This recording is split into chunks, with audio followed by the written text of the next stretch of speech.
Thank you. Thank you, everyone.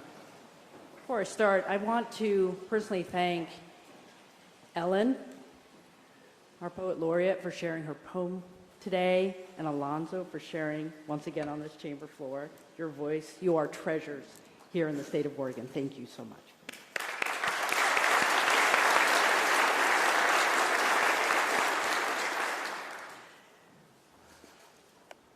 Well, good afternoon, everyone. It is good to be with you in this biennial joint session of the Oregon House and the Oregon Senate, along with so many distinguished guests. And for those who are watching online, welcome. We appreciate you watching.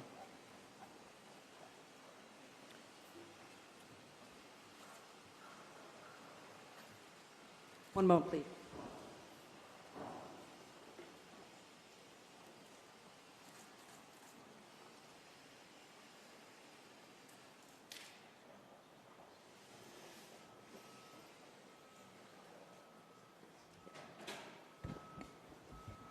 Thank you. Technical difficulty here. This new year, 2025, carries a clear charge for all of us to summon our unyielding spirit of resilience, to tackle problems with purpose, and to embrace opportunities for change together. Oregon's ability to move ahead is grounded in the soil from which we have grown together. If we stretch our minds back to 5 years ago, we will recall the concerning reports coming out of China of an outbreak of an unknown disease. By February 2020, we had our first case of COVID here in Oregon.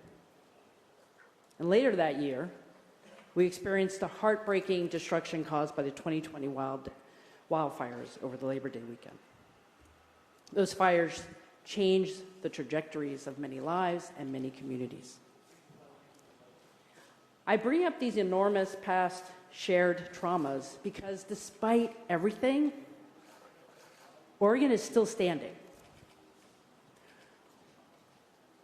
Our faith in ourselves as Oregonians remains true, and we have developed new skills and insights to withstand the uncertainties of tomorrow.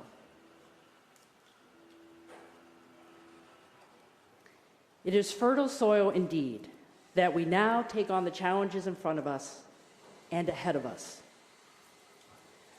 Oregon's fortitude was tested again last year as wildfires roared across our landscapes with an intensity that was unprecedented in both size and scope, demanding incredible courage from thousands of firefighters who stood between flames and what Oregonians hold dear. And we made it through. Another recovery is demanded of us and our communities, and we will stay focused on that recovery. But we made it through. I want to thank from the bottom of my heart all the firefighters, all the emergency responders, both paid and volunteer, who kept Oregon as safe as possible.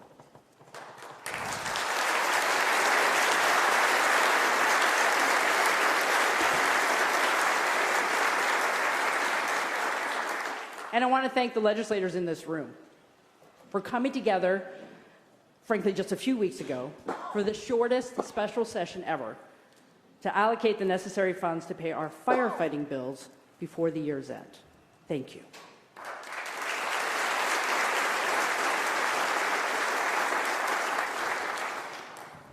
And my friends, let us keep our thoughts and prayers with the people of Los Angeles, who are experiencing horrific devastation of their homes and businesses.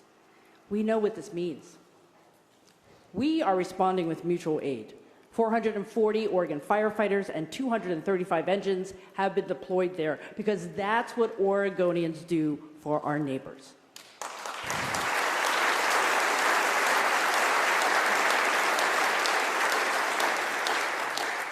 Our resilience as a state is grounded in partnerships. Today, here in the front row, are the leaders representing Oregon's 9 federally recognized tribal nations. Thank you for being here.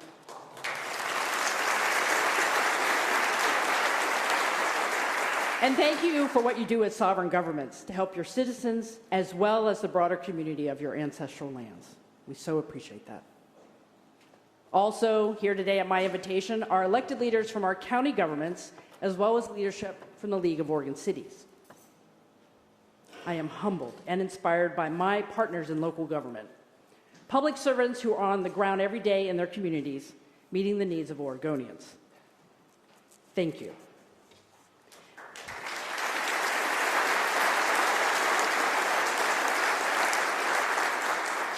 Visiting all of Oregon's counties and all 9 tribal nations in my first 2 years has profoundly informed my appreciation and understanding of how critical local partnerships are to Oregon's resilience and Oregon's ability to solve problems.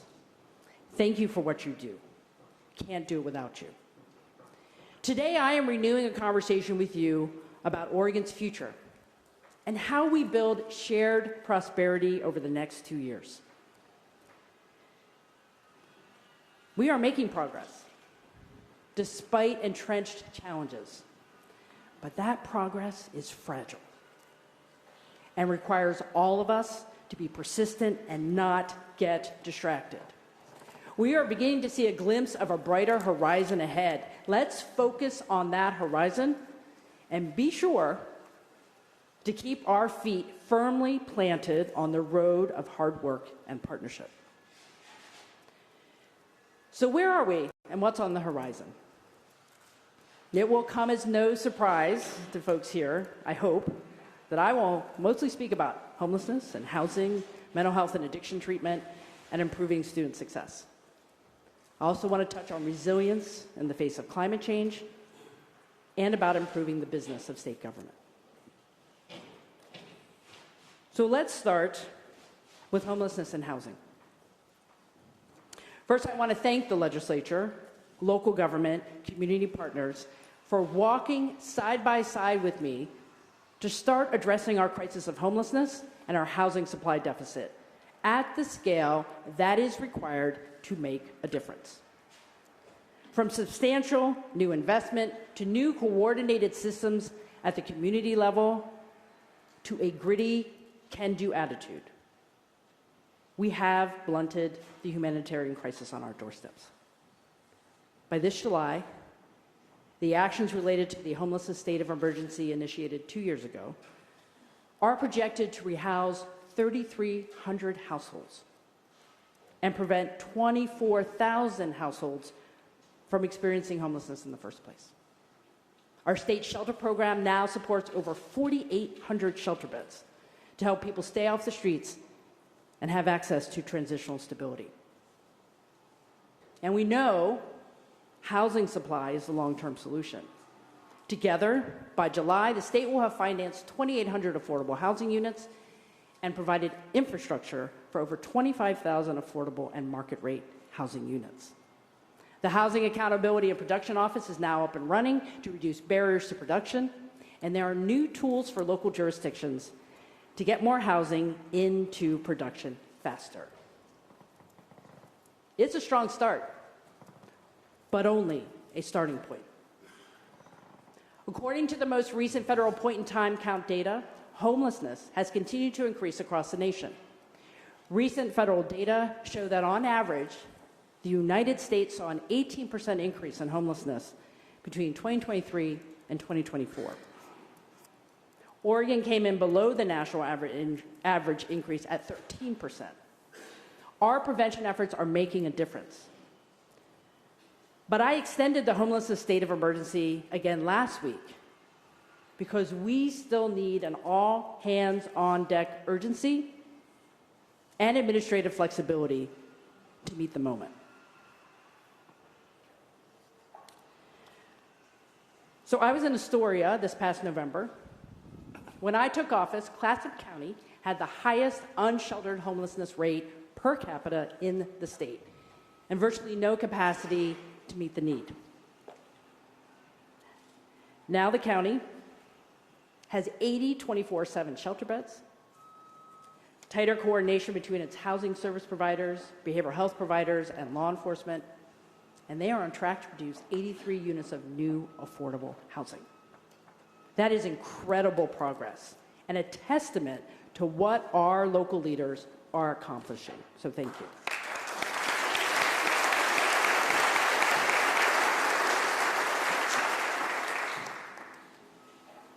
But I will not be satisfied until the job is done.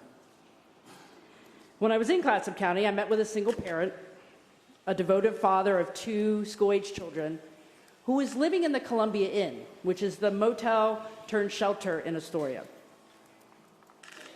He is so thankful to have a roof over his head. You see, he was evicted without cause.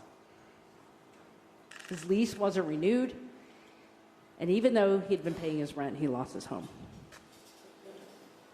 Facing the possibility of living outside with his kids, he fortunately was referred and had access to the Columbia Inn, and he is grateful. But that is not what he wants. He wants an affordable home of his own for his family. He can work, he can make it happen, he just needs a place to go.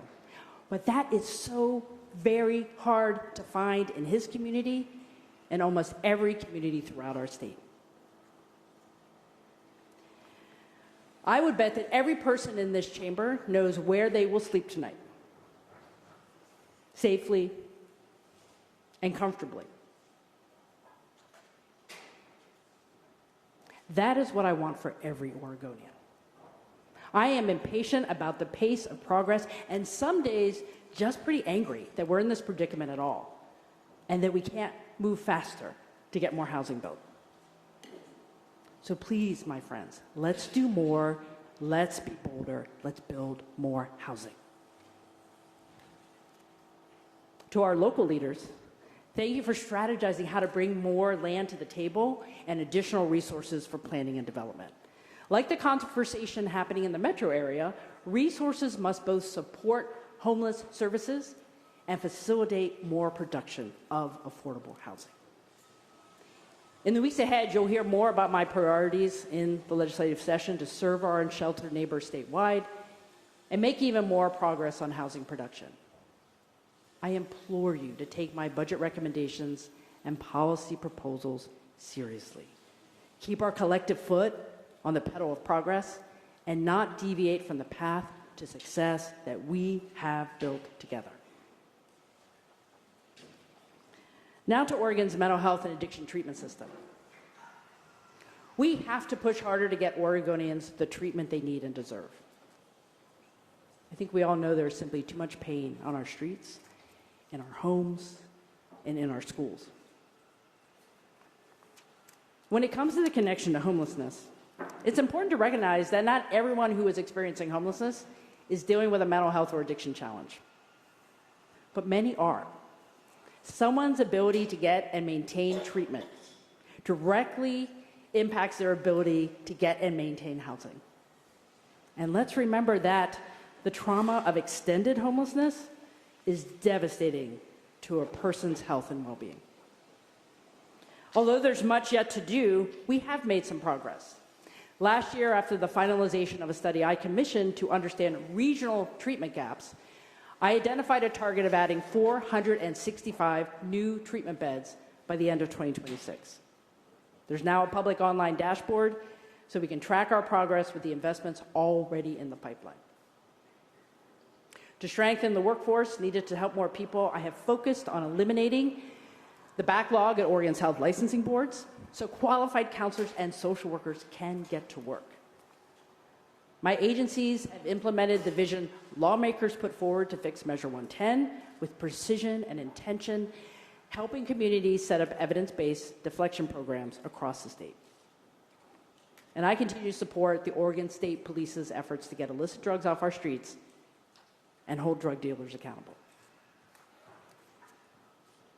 But there has to be more done to meet people's needs.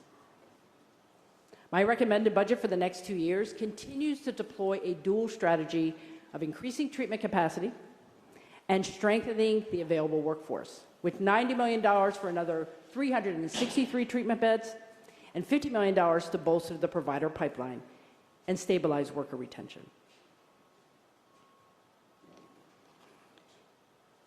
And it's not just about money.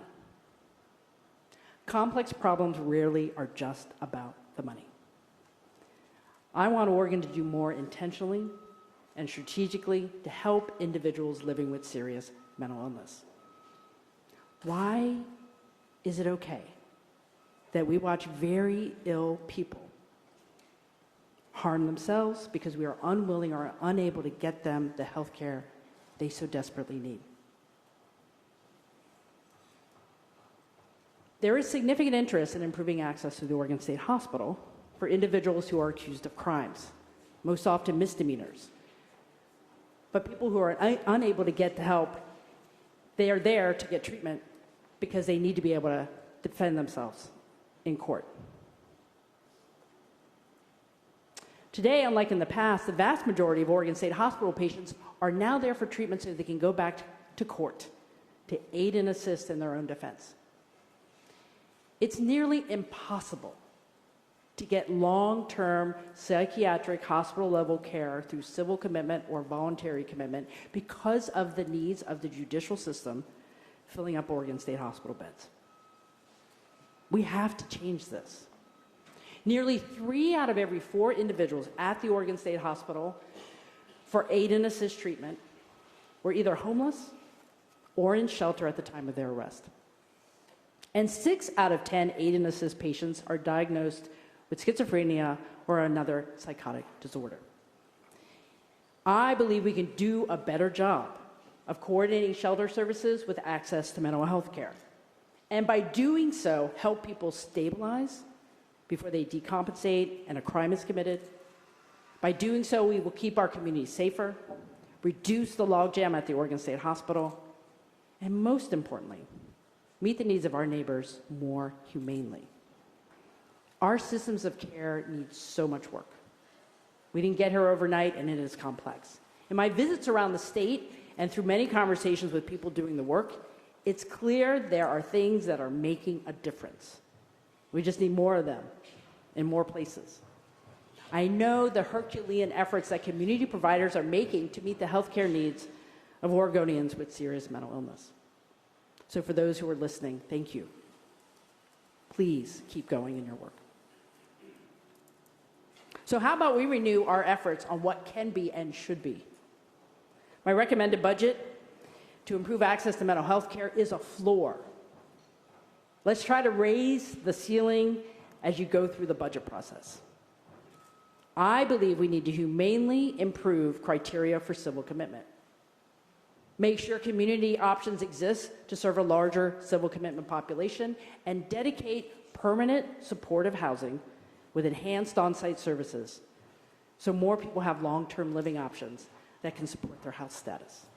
I have directed my team to develop a new model of permanent supportive housing, what we're calling intensive permanent supportive housing, or PSH double plus plus, that can more effectively serve people with serious mental health needs who can live independently.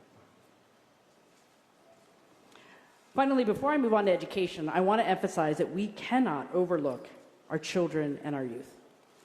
Too many of Oregon's kids are struggling with things they shouldn't have to deal with, from homelessness to acute mental health disorders to addiction. We have to help our children and youth now so they have a better, healthier path to their future. That means painting with a broad brush for better outcomes in every aspect of a child's life, including improved access to behavioral health care, working toward better outcomes for children in the state's care, and working to address youth homelessness. Ensuring that Oregon students have adequate access to behavioral health services in and out of school settings is critical to supporting Oregon's children and their families.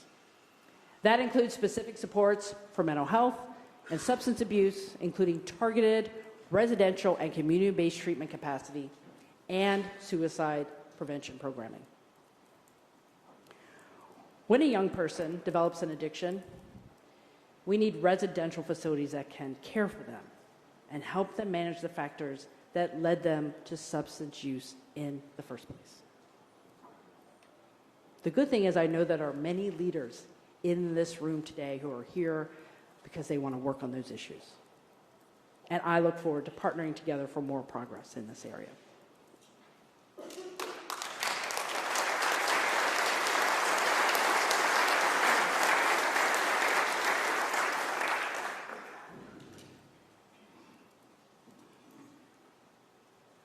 Now let's turn to K-12 education. We all know it's been a turbulent 5 years for K-12 education in our state.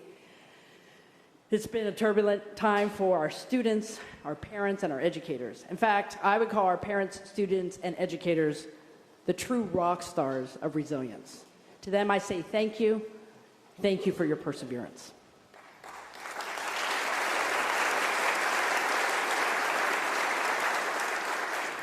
In my first 2 years as governor, my goal has been twofold. Focus on the fundamentals of what will improve student access from birth through graduation, and create as much fiscal certainty for school districts as possible. For the fundamentals, I thank the legislature for being a partner with me in early literacy and summer learning investments. I really believe that these solutions, retooling the way school districts teach our students how to read through incentivizing evidence-based practices, and reducing learning disruptions through summer education programs will make a difference in the future trajectory of our children and youth. And my recommended budget asks you to stay on this path with me. As for improved certainty as the largest funder of K-12 education, my team has worked diligently with education stakeholders to propose changes to the way current service level funding for the state school fund is calculated. There will be a bill to codify some of that work, and my recommended budget takes a big leap forward to help school districts with their base funding. But this is not a blank check. I believe increased investment must come with deeper accountability, which is a focal point of my 2025 education agenda.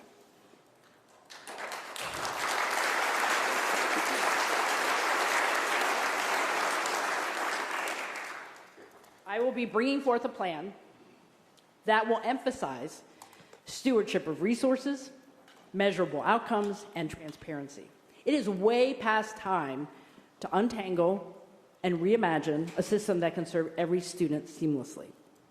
My goal is to develop a clear continuum of support for improved outcomes at the district and school levels, which should include increased transparency by exploring a single statewide publicly accessible student information system, and streamlined processes by consolidating operations for new programs into existing reporting and the corresponding data collection to reduce administrative burden and duplication of efforts. My legislation will run in tandem with a set of administrative actions to ensure that the Oregon Department of Education holds up its end of the bargain on accountability. The bottom line is this. When a district's numbers show failure for their students, there will be help and attention, not voluntarily requested, but required direct assistance to make sure all resources are pointed toward better student outcomes.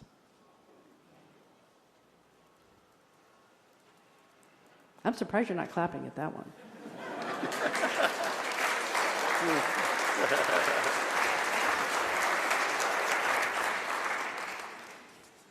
So I'd like to return to the focus on resilience. As stewards of our air, water, and landscapes, we must rise to the challenge of fighting climate change, both by continuing our efforts to reduce carbon emissions and by taking strong action to enhance the resiliency of our natural resources and our communities. Our most vulnerable communities, our working and natural lands, our wildlife, and our rivers, streams, and lakes all face an existential threat. as the relentless march of climate change tests our resolve to protect that which sustains us. Last year, my administration focused on bringing in as much federal bipartisan infrastructure law and Inflation Reduction Act funding as possible for Oregon's priority natural resource needs. State agencies submitted or collaborated on 23 applications, and Oregon was awarded more than $43 million for habitat restoration, wildfire mitigation, water management, and species conservation.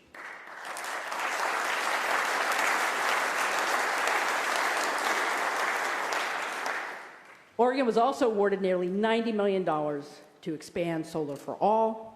Oregon also won the largest award in the Pacific Northwest from the Environmental Protection Agency, nearly $200 million, to fund resilient communities, accelerate the clean energy transition, modernize the energy grid, and help lower residential energy bills.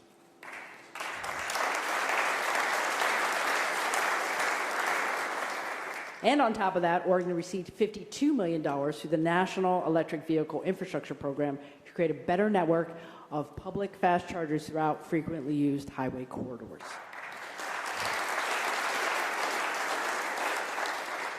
This is the kind of teamwork and success that happens when we get down to brass tacks, focus on what works, and refuse to waver in our commitment to a cleaner, sustainable future.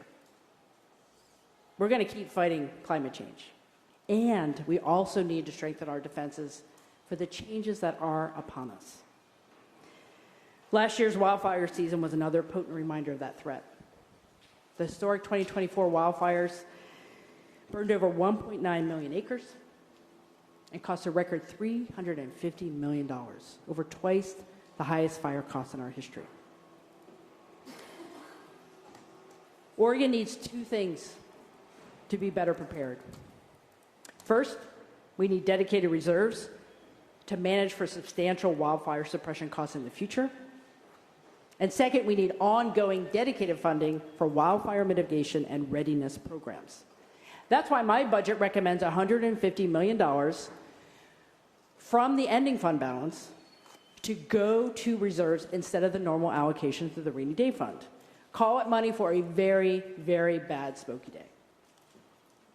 Additionally, we need at least $130 million every 2 years to follow the guidance of the Wildfire Programs Advisory Council, to provide resources for hazard reduction strategies like prescribed fire and preparing homes to withstand fire damage, to responsibly fund ongoing firefighting resources, and to stabilize the partnerships that are the backbone of the state's wildfire protection system. I look forward to the revenue recommendations of the Wildfire Funding Work Group and hope all of us can work together to guarantee ongoing resources for community resiliency.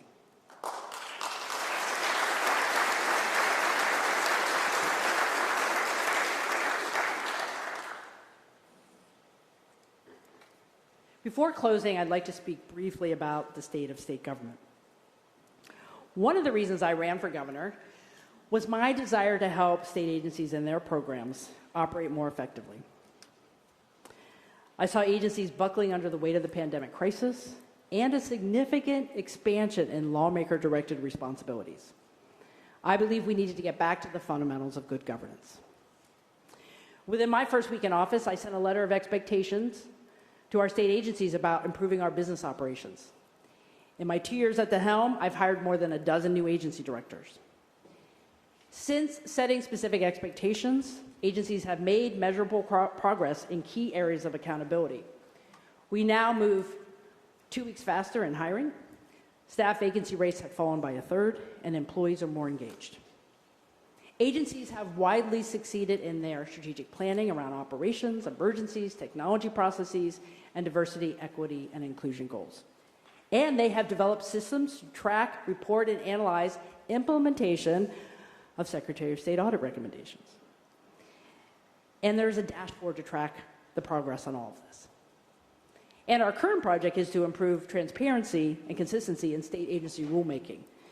I have heard loud and clear that the state government has some work to do here. I'm listening, and changes are coming. I am thankful for all the state employees committed to these improvements. Being dedicated to excellent customer service, transparency, and tangible metrics of success will build public confidence in our efforts and ensure that we have the capacity to take risks and lead courageously together.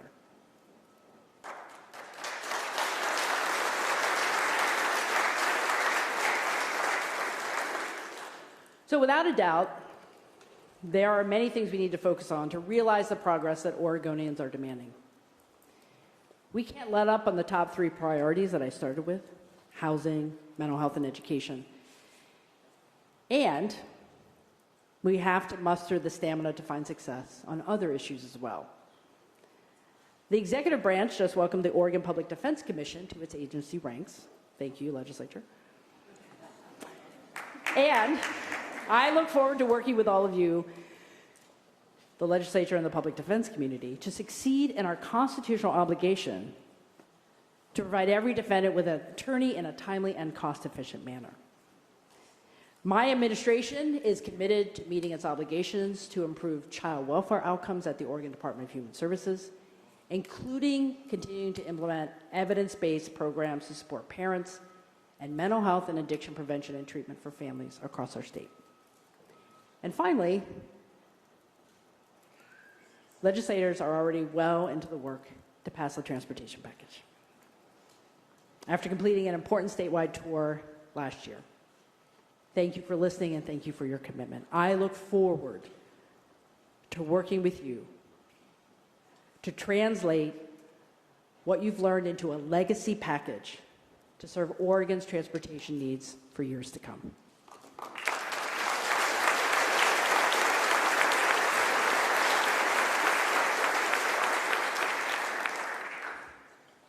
I'd like to close with some thoughts about putting hope into practice for progress. I tend to think that a prerequisite for public service is a fundamental belief that the future will be better. A confidence in a brighter tomorrow, the potential for progress. Basically, hope for the future. I know my sense of hope comes from my personal faith in God, as it does for many of you. But my sense of hope was also reinforced practically from my experience playing sports when I was younger. I ran track in high school, among other things, and one of my events was the 400-meter relay, where 4 athletes would run really fast to hand a baton 3 times to their colleagues to get to the finish line. Well, when we missed our mark and the baton fell, usually in a race, what I learned was, don't worry, practice harder, you'll get to the finish line. And we did. In playing sports, I learned that good things could happen when you practice the fundamentals and stay the course. The choices we make as leaders will have a ripple effect on generations to come.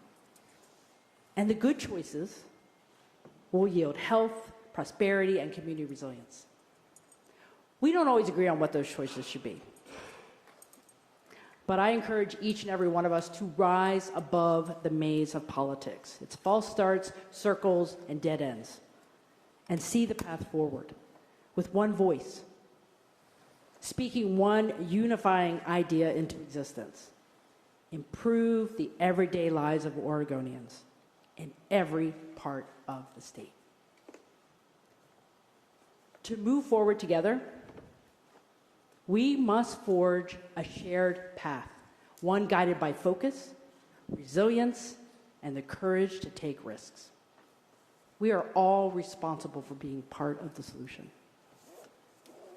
As I cross the halfway mark of my first term and I ask myself what it will take to see through the commitments I made to Oregonians, I keep coming back to the knowledge that we can harness our resilience and our partnerships to solve problems.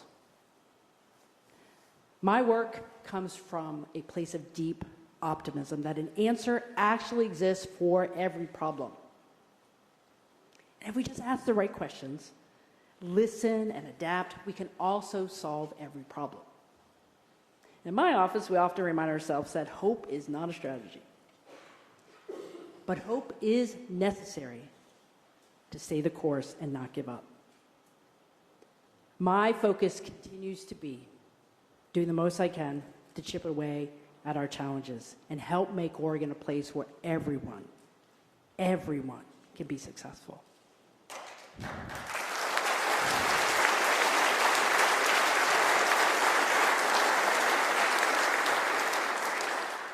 And I hope and ask that you will walk with me on this journey today, tomorrow, over the next 2 years, and past that. I will always fight for the Oregon that I know is possible, an Oregon where no one has to live in a tent on a sidewalk, an Oregon where Oregonians seeking help for mental health or substance use issues can find and afford the support that they need. An Oregon where every child has a safe place to receive a high-quality public education. An Oregon where everyone has financial stability and pathways to greater opportunity. And in these uncertain times, an Oregon where we safeguard our values and take care of each other regardless of the federal landscape. I am so incredibly thankful for everyone in this room and every Oregonian who has and continues to contribute to this shared vision for our state. I want to thank you for listening today. God bless you, and God bless Oregon. Thank you.